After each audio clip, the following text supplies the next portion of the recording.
Eliseo continúa con nosotros. Gloria al Señor Jesús. Voy a mencionar unas preguntas de las que han pasado aquí. Y estas preguntas que son importantes. Dice aquí, me gustaría que me aclarara algo. Yo creo que una persona es salva aunque no haya recibido el Espíritu Santo.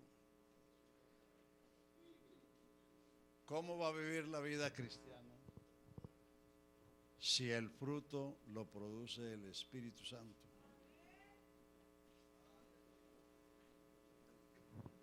Por eso la doctrina, la ética de muchas congregaciones evangélicas está por los tobillos, porque no tienen el Espíritu. Sí, pero eso es otra cosa. Pero una cosa es que la gente quiera establecer que una persona no necesita recibir el bautismo del Espíritu Santo. Eso viene a ser hasta un pecado, porque es un rechazo a lo que Dios ofrece. Vea lo que dice este hermano. Escuchen. Yo creo que una persona es salva aunque no haya recibido el Espíritu Santo. El Espíritu Santo es para los salvos, para que los salvos vivan la vida cristiana. ¿Cómo va a vivir la vida cristiana sin el Espíritu? Si ese fruto lo produce el Espíritu, ese es la octava función de las que hemos mencionado. Hemos mencionado 7 que dijo el Señor Jesús, que están en San Juan 14, 15 y 16. Pablo agregó 2 más. La octava es el fruto del Espíritu. ¿Qué es octavo en la aritmética de Dios? Cosa nueva. El número del hombre es 6, el número de Dios es 7, perfección, completo. El número 8 es cosa nueva. ¿Cómo va a vivir una persona la vida cristiana sin recibir el Espíritu? Sí. Es que, hermanos, hay personas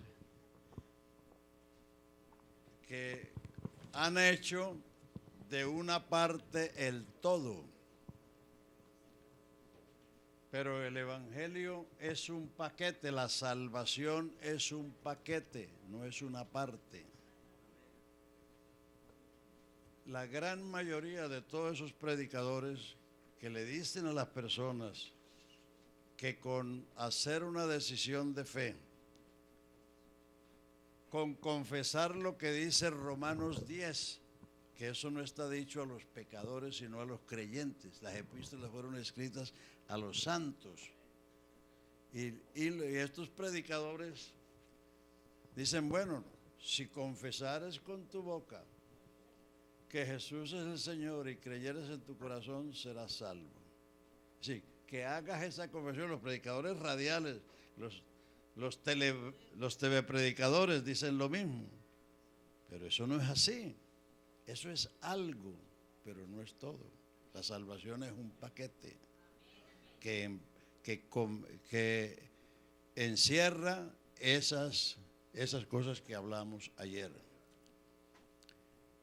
Vea, el apóstol Pablo le dijo a los corintios que, como el hermano Álvaro explicó, eran carnales, eran niños espirituales. Los carnales y los niños son los mismos. Tengo que escribirles como a carnales, como a niños en Cristo, porque el niño, como no tiene conocimiento, actúa por los sentimientos. Esa es la diferencia. Un niño siempre actúa por sentimientos. ¿Por qué? Porque no tiene conocimiento. Entonces, el conocimiento es el que estructura, el que edifica. Entonces, vea lo que dice Pablo a los Corintios, capítulo 15 de 1 Corintios, versículo 1. Además, os declaro el evangelio que os he predicado. Esta es una declaración del evangelio para que usted sepa qué es el evangelio. Además, os declaro el evangelio que os he predicado, el cual recibisteis, en el cual perseveráis, por el cual, si retenéis la palabra que os he predicado, sois salvos si no creísteis en vano. Esa es una declaración del evangelio. Y luego dice, porque primeramente os he enseñado lo que asimismo recibí del Señor, que Cristo fue muerto por nuestros pecados conforme a las Escrituras, que fue sepultado, que resucitó al tercer día, conforme a las Escrituras, que apareció a los 12, a más de 500 hermanos juntos, a todos los apóstoles, y al último de todos, como un abortivo, me apareció a mí. Hermanos, la salvación es un paquete, no es una sola cosa. ¿Cómo puede una persona vivir la vida cristiana sin el Espíritu, si el Espíritu es el que produce el fruto del Espíritu? Como estaba explicando el hermano, no es un esfuerzo humano, no es una terapia humana, no es una disciplina humana, es la obra del Espíritu. Déjeme responder estas preguntas y después agarramos otras. ¿No? Muchos dicen que el hablar en lenguas es recibir el Espíritu Santo, pero al bautizarse, ¿acaso no se recibe a Jesucristo, el cual es el Espíritu Santo? ¿El hablar en lenguas es o no es una promesa hecha por Dios a todos los que le reciben? Este hermano cree la doctrina bautista, que leyendo mal Efesios 1, dicen que todo el que ha recibido a Cristo ha recibido el Espíritu Santo. Hermanos, es que son personas que ni siquiera saben el orden de las Escrituras. Si usted lee a Efesios 1:13, ¿cómo lo dice? Dice, en él también vosotros, habiendo oído pasado la palabra de verdad, el evangelio de vuestra salvación, habiendo creído pasado, fuisteis pasado, sellados con el Espíritu Santo de la promesa, que es las arras de la herencia hasta la redención de la posesión adquirida. Pablo le está escribiendo a una iglesia que ya había recibido el Espíritu Santo, los Efesios. El fondo histórico de las epístolas está en el libro de los Hechos. La carta de los Romanos tiene el fondo histórico en el capítulo 2 de los Hechos. La carta a los Corintios en el capítulo 18 de los Hechos. La carta a los Filipenses en el capítulo 16 de los Hechos. La carta a los Tesalonicenses en el capítulo 17 de los Hechos. La carta a los Corintios en el capítulo 18 de los Hechos. Y la carta a los Efesios en el capítulo 19 de los Hechos. Las cartas fueron escritas a la iglesia, a los santos. Y la iglesia es la compañía de los salvos, la compañía de los redimidos, es decir, los que hemos obedecido el evangelio y como resultado hemos recibido el Espíritu Santo. Ahí donde el hermano Álvaro estaba leyendo esta mañana el capítulo 12 de Primera de Corintios, dice, porque por un espíritu fuimos todos bautizados en un cuerpo, sean judíos o sean griegos, sean siervos, sean libres, sean varones, sean mujeres, a todos se nos dio a beber de un mismo espíritu. Es el Espíritu el que nos incorpora en la iglesia, que es el cuerpo de Cristo. ¿Cómo se va a prescindir de esa experiencia? No, hermano, eso es una cosa completamente apartada, pues, de la doctrina cristiana. Pretender ser cristiano rehusando lo que Dios ha provisto para que seamos cristianos. El fruto del Espíritu, que es, como dijo la octava función. ¿Por qué viene ese fruto? Note que no dice los frutos del Espíritu, sino Él. Es un fruto, así como un gajo de plátanos, tiene 15 plátanos o 12 plátanos, pero es un fruto. Como un gajo de uvas, es un fruto, pero tiene ¿cuántas uvas? 20 o 50. Entonces, el fruto del Espíritu tiene 9 gracias. Está separadas en 3, clasificada en 3 partes. Los primeros 3 son, el fruto del Espíritu es amor, gozo, paz. Esto viene de Dios a nosotros. Capítulo 5 de Romanos dice, el amor de Dios ha sido derramado en nuestros corazones por el Espíritu Santo que nos fue dado. Romanos 5:1 dice, justificados pues por la fe, tenemos paz para con Dios por medio de nuestro Señor Jesucristo. Allá en Nehemías, creo que es 8 o 10, dice, el gozo del Señor es, ¿no se lo saben? Pues nuestra fortaleza. Entonces, amor, gozo y paz vienen de Dios al creyente. Necesitamos eso.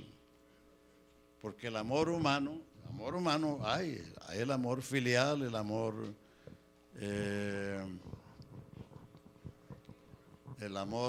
como de la comunión, ágape. Entonces, pero para ser cristiano se necesita el amor de Dios, y ese lo produce el Espíritu. Necesitamos la paz de Dios, que la paz de Dios gobierne en vuestros corazones, a la que asimismo fuisteis llamados, y sed agradecidos. Esa paz la da Dios. Y el gozo del Señor es vuestra fortaleza. Los 3 que siguen es de nosotros hacia el prójimo. Los 3 que siguen es amor, gozo, paz, tolerancia, benignidad y bondad. Eso es para cuando te tiran la puerta en la cara o cuando te dan la cachetada, como dijo el hermano Álvaro, y le salió un gloria a Dios. Entonces, ese fruto, cuando nos encontramos en esas circunstancias de adversidad, entonces el Espíritu produce ese fruto para que uno responda, como estaba enseñando, con el bien venciendo el mal. Entonces, si no tiene el Espíritu, ¿cómo va a lograr eso? Y los últimos 3 es amor, gozo, paz, tolerancia, benignidad, bondad, mansedumbre, fe y templanza. En este caso, mansedumbre, ¿de dónde viene? Aprended de mí que soy manso y humilde de corazón, dijo el Señor. La mansedumbre es algo que hay que aprenderlo para vivir la vida cristiana. Fe en este caso es fidelidad. Cuando usted es tentado de alguna manera, no solo porque una mariposa se le cruza en el camino, sino cuando es tentado a pelear o a hacer negocios que no son lícitos, entonces ahí aparece o se produce el fruto de fidelidad. Tengo que serle fiel al Señor, tengo que serle fiel a mi esposa, a mis hijos, a la iglesia, a la sociedad en que vivo. Y lo último es dominio propio. no demonio propio. Dominio propio es ser dueño de sí mismo, es no dejarse mover por las circunstancias de la vida. La mayoría de la gente en el mundo viven de acuerdo a las circunstancias. Al son que les tocan, bailan. Si las cosas van sobre rieles, echan la puerta por la ventana. Y si las cosas se ponen adversas, lo que hacen es renegar, maldecir, quejarse y bueno, toda esa suerte de cosas. Pero entonces el cristiano tiene dominio propio. Es decir, que él no es manejado por las circunstancias, sino que él tiene capacidad de manejar las circunstancias precisamente por el Espíritu. Aleluya. Entonces, hermanos, si algún hermano está en esa tonalidad de pensar de esa manera, usted tiene que rectificar su manera de pensar sujetándose a las Escrituras.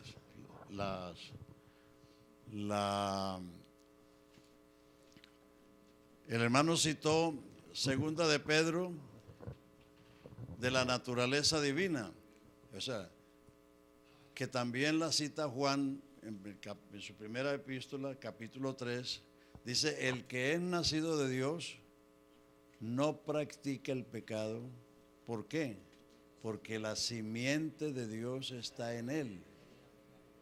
Lo que la persona tiene de Dios rechaza el pecado, porque el pecado nos rodea a todos.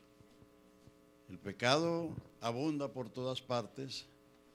Pero, ¿qué dice allí? 2 de Pedro, capítulo 1, versículo 3, dice: como todas las cosas, no unas o muchas, sino todas las cosas que pertenecen a la vida y a la piedad, o sea, a la santidad, nos han sido dadas, si están depositadas a la iglesia. Nos han sido dadas por su divino poder. ¿Cómo? Mediante el conocimiento de aquel que nos llamó por su gloria y excelencia, por las preciosas y grandísimas promesas que recibimos de él, fuisteis hechos participantes de la naturaleza divina, habiendo huido de la corrupción que está en el mundo. O sea que esas promesas son las que nos hacen partícipe de esa naturaleza, y esa naturaleza es la que repele el pecado. Entonces, ¿cómo va a vivir la vida cristiana? Porque la salvación, la Biblia habla de la salvación en 3 tiempos: pasado, presente y futuro. Cuando se manifestó la bondad de Dios nuestro Salvador y su amor para con los hombres, nos salvó. Está hablando de un hecho. El Señor me salvó a mí hace 54 años, pero todavía soy salvo.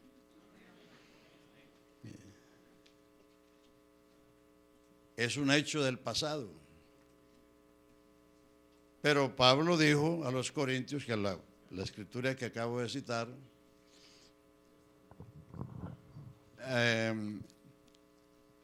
además os declaro el evangelio que os he predicado, el cual recibisteis, en el cual perseveráis, por el cual retenéis. Si guardáis la palabra, sois salvos. Sois presentes, si no creéis en vano. Somos salvos, y el que persevera hasta el fin, como decía el hermano Álvaro, es decir, el cristianismo no es una religión, es una vida que hay que vivir todos los días. Es un camino que hay que transitar todos los días. Aleluya. Entonces, ¿cómo se va a vivir la vida cristiana sin el Espíritu de Dios? La obra de la salvación es una obra del Espíritu de Dios de principio a fin. De principio a fin. Entonces, los que están queriendo ser cristianos sin la experiencia, están, además de menospreciar lo que Dios les ofrece, están tratando de hacer algo imposible. Bueno, entonces, las lenguas son la señal de haber recibido el Espíritu Santo, pero el fruto es la evidencia de que el Espíritu Santo mora en la persona. Como decía el hermano, si esa persona habla lenguas, pero es mal genial, cascarón, entonces, ¿qué pasó? Pudo haber recibido la experiencia, pero no ha permitido que el Espíritu produzca el fruto en él. El Espíritu Santo vino para actuar, para obrar, para realizar estas cosas que hemos dicho: morar, enseñar, recordar, hacer testigos, redarguir al mundo, guiarnos a toda verdad, enseñar a adorar, producir perdón y esperar.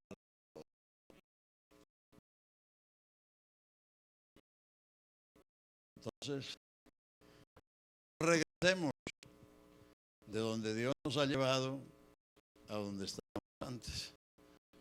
Aleluya. Ahora sí que va a decir, hermano.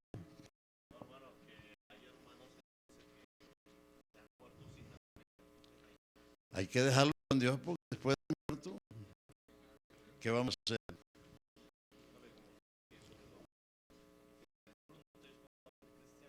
Claro. El fruto es la evidencia de que una persona es cristiana. Vea, se lo voy a decir de otra manera.